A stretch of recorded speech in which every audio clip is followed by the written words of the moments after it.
Donc aujourd'hui, nous célébrons cette journée Victoire Ingabire. C'est une journée qui ne se résume pas à un nom. C'est une journée qui incarne une histoire, l'histoire de notre peuple. Cette histoire, c'est l'histoire d'un pays où parler revient à vous condamner à mort. Parler emporte une vie. Cette histoire, c'est celle d'un pays où les prisons sont pleines de conscience, où les routes sont empruntées encore aujourd'hui d'exilés vers des terres qu'on croit paisibles, mais que finalement, ils ne le sont pas tant que ça, parce que poursuivis, même exilés. C'est l'histoire d'un Rwanda où trop de monde pleure en silence. Ses enfants, ses frères, ses sœurs, ses amis, ses parents, sans droit de les enterrer dans la dignité, comme dans tous les peuples, comme dans notre culture, on devrait le faire. Encore aujourd'hui, 30 ans après. C'est l'histoire d'un peuple qui retient son souffle depuis ces dernières 30 années, de peur de dire un mot de travers, d'un geste qui serait mal interprété, d'un regard qui tomberait sur la mauvaise personne et finalement en mourir. C'est cette histoire qu'incarne cette journée, qu'incarnent ces martyrs qui se sont levés. Et dans cette terrible terreur qui nous a interposée, une femme s'est levée. C'est Madame Victoire Ingabire, courageusement. Elle s'est levée, elle aurait pu rester dans un confort de l'exil, mais elle a dit non. Elle a refusé le silence. Elle s'est engagée, elle est partie défendre les sans-voix, elle est partie défendre les oubliés, tous ces visages partis sans être accompagnés, mais tous ces visages dont la mémoire nous incombe à tous à la garder. C'est pour cela que Victoire est partie. Elle a incarné ce que nous tous, nous croyions perdus pour de bon, c'est-à-dire le pouvoir de notre peuple. Nous sommes un peuple capable de réconciliation, un peuple capable de liberté, un peuple capable d'amour. Et cela, Victoire nous le rappelle. C'est ce qu'elle incarne. Et je ne parle pas de Victoire seulement, je parle du peuple rwandais en entier, mais je parle surtout de tous ces martyrs qu'on vient de citer, qui se sont donnés et qui ont choisi la prison, parfois la mort, des gens qui sont portés disparus, à rester libres et voir les siens partir sans broncher. Ce sont ces braves que nous célébrons aujourd'hui. Et je ne pourrais pas continuer sans rappeler certaines personnes qui personnellement m'ont marqué par leur courage. Je pense spécialement à notre vice-président d'FD Mingi, M. Boniface Twagilman, qui a été enlevé, porté disparu ou assassiné. À ce jour, on ne le sait pas, et c'est ça le comble, en 2018, d'une prison dite de haute sécurité que personne normalement ne peut échapper. Je pense aussi à Kizito Mihigo et à d'autres poètes, d'autres artistes qui sont partis assassinés pour seulement avoir osé parler, pour avoir osé demander la réconciliation, prêcher la réconciliation. C'est tout ce monde qui, aujourd'hui, nous appelle tous à garder en mémoire leurs actions, à continuer à le rappeler pour que la vérité qu'on essaie d'étouffer continue à respirer. Et c'est le devoir de nous tous qui sommes ici, mais aussi ceux qui nous suivent via les réseaux sociaux. Merci Gaspard. Donc, il faudrait non pas se limiter à parler de ces gens-là. Il faut se rappeler de qui nous aussi nous sommes et de ce que nous sommes appelés à faire. Car souvent, trop souvent, on se limite à décrier, à dénoncer. Mais il faut revenir aussi à notre responsabilité. Cela demande à ce qu'on se rappelle de ce qui se passe, de ce qui s'est passé dans le passé, mais de ce qui se passe encore aujourd'hui. Et je ne pourrais continuer sans rappeler ce qui vient de se passer la semaine dernière.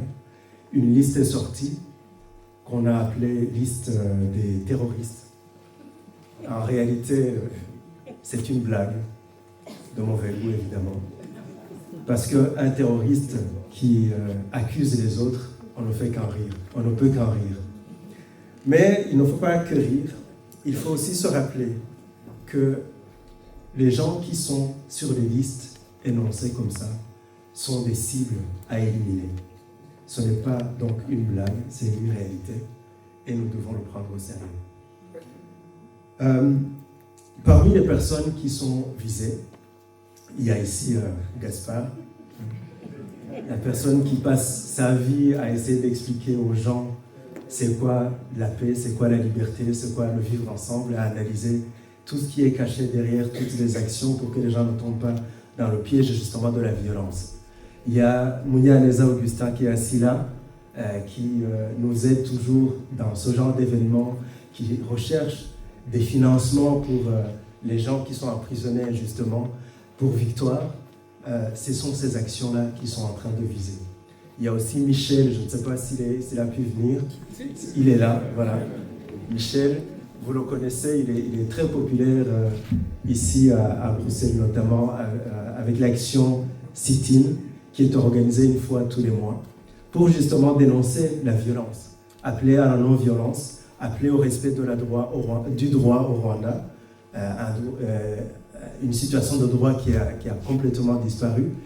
Et ce sont ces œuvres-là qui sont mises sur la liste des soi-disant terroristes. Il y a moi-même, j'aime pas parler de moi, mais moi ça m'a fait rire quand je l'ai vu, et je me suis dit finalement, c'est positif. Parce que cette liste, en réalité, ce n'est pas une liste de soi-disant terroristes, c'est une liste d'aveux. C'est plutôt une liste d'un régime qui se voit disparaître, qui est en perte de vitesse dans tous les domaines, au niveau international, qu'on a découvert qui il était réellement. C'est un aveu de faiblesse. Lorsqu'on commence à s'attaquer aux gens qui portent la paix, qui portent l'action de la non-violence, les traités de terroristes, c'est là un aveu de faiblesse, d'incapacité à résister à l'argument. M. Popovic le disait tout à l'heure, ce régime n'a plus d'argument. Tout ce qu'il a, c'est la violence.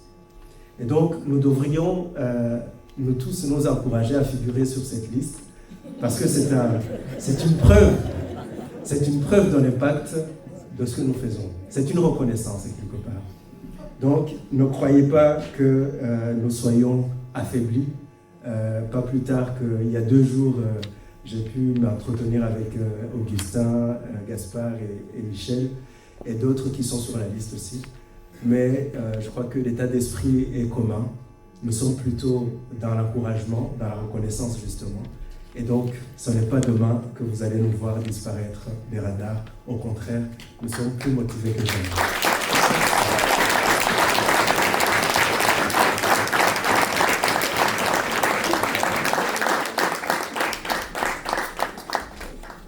Comme je le disais, il est parfois nécessaire de retourner un pas dans le passé.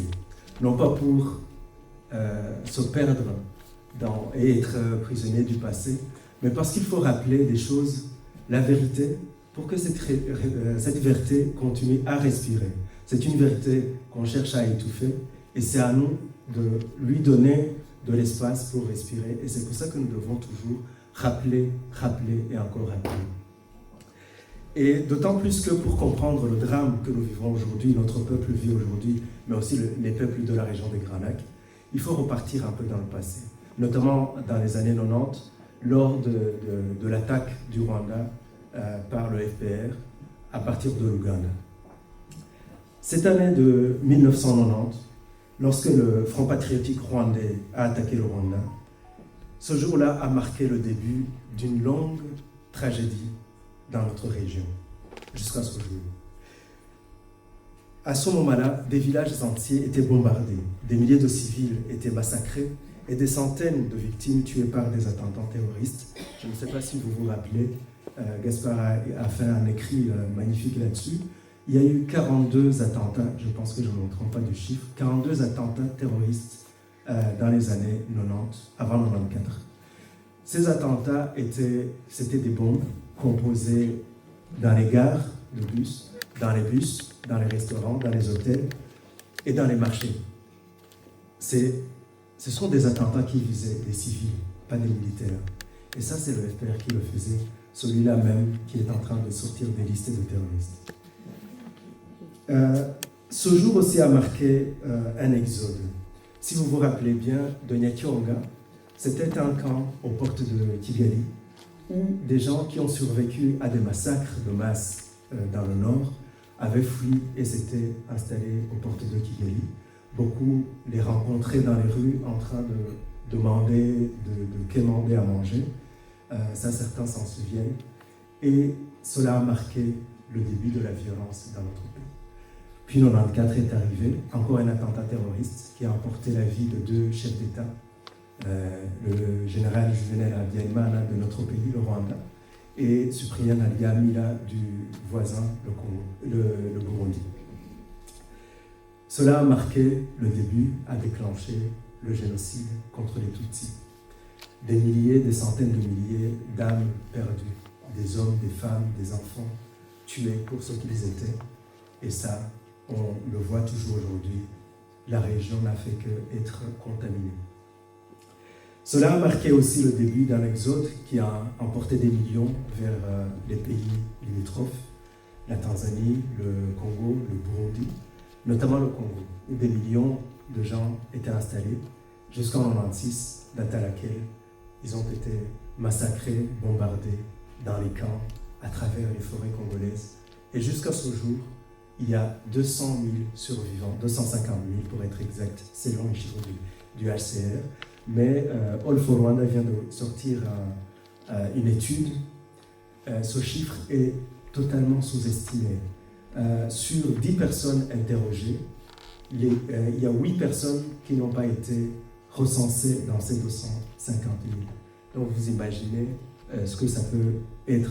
Bien sûr, c'est une extrapolation. Ça ne veut pas dire qu'il faut multiplier, mais ça vous donne la tendance. Donc c'est plus que 200 à 300 000 réfugiés qui sont toujours là-bas. Et les tueries n'ont pas arrêté, c'est important de le rappeler, car pas plus tard que juillet dernier, 300 personnes ont été massacrées pour ce qu'ils étaient. Parce qu'ils étaient Hutus, parce qu'ils étaient Hutus réfugiés rwandais, mais aussi Hutus congolais qui ont été tués à Rutshuru. Cela a été documenté par Human Rights Watch, les Nations Unies et d'autres médias l'ont rapporté. C'est pour ça donc que nous devons nous atteler à rappeler le passé et à ne pas passer à côté d'un événement, d'une pratique qui nous amène toujours vers la violence, c'est-à-dire l'impunité. Imaginez-vous si déjà, lors des massacres de Ruhengeri, ça devait être en 92, où 40 000 personnes ont été tuées, ont été massacrées. Si à ce moment-là, l'ONU s'était levée et que les gens qui l'ont fait avaient été mis en prison, arrêtés, jugés, il y a beaucoup de choses qui ne se seraient pas passées aujourd'hui. Et après cela, si en 1996, lorsque les camps ont été bombardés, si ces gens-là qui se sont rendus coupables, qu'on connaît, parce que l'ONU a fait une enquête sortie en 2010, le Mapping Report, et qui a donné des termes, des qualificatifs à ces massacres, c'est-à-dire qu'il s'agissait d'un génocide.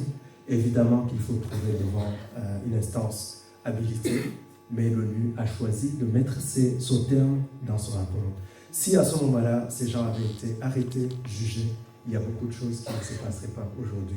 Le Congo ne serait pas à feu à sang, comme on le sait aujourd'hui, avec des femmes violées en masse, le viol étant devenu une arme de guerre.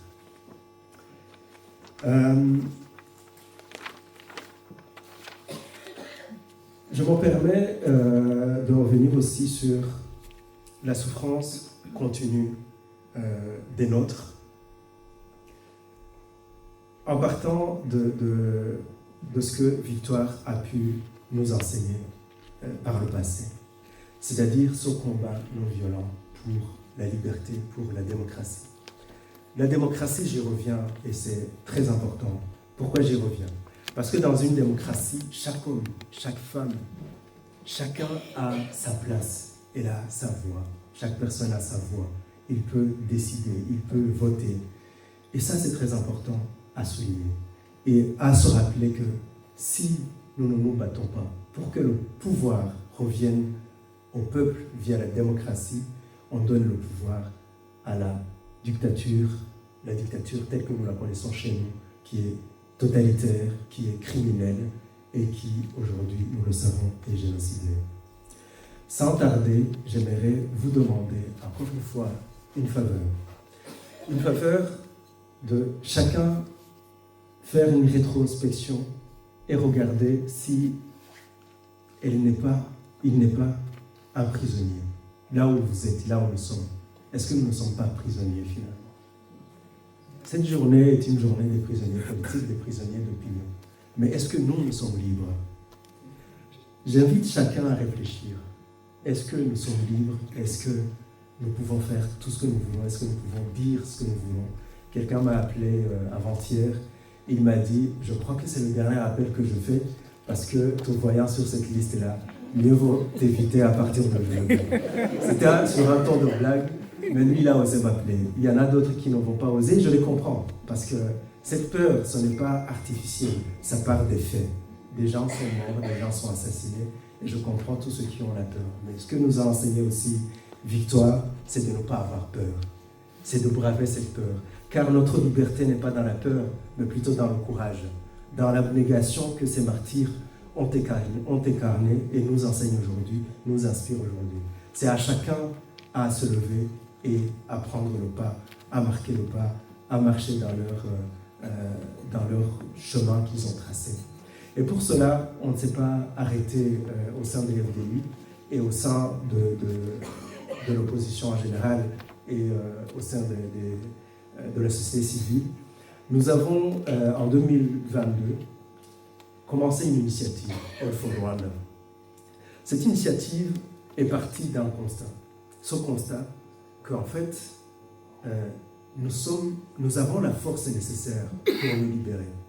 Mais le problème que nous avons, c'est qu'elle est éparpillée.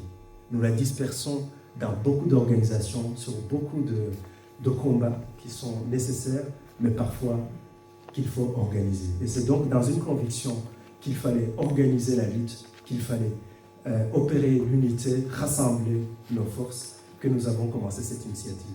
Je vous invite tous à y réfléchir, à rejoindre, je ne devrais pas dire rejoindre, je voudrais dire à marcher tous ensemble, à marquer cette unité, l'unité d'action, car la conviction est commune. Il faut un Rwanda pour tous, il faut un Rwanda où chacun peut aller venir quand il veut, où il peut éduquer ses enfants en leur racontant l'histoire sans rien trancher, de peur de voir son enfant le répéter à l'école et finalement finir dans une galère impossible pour toute la famille.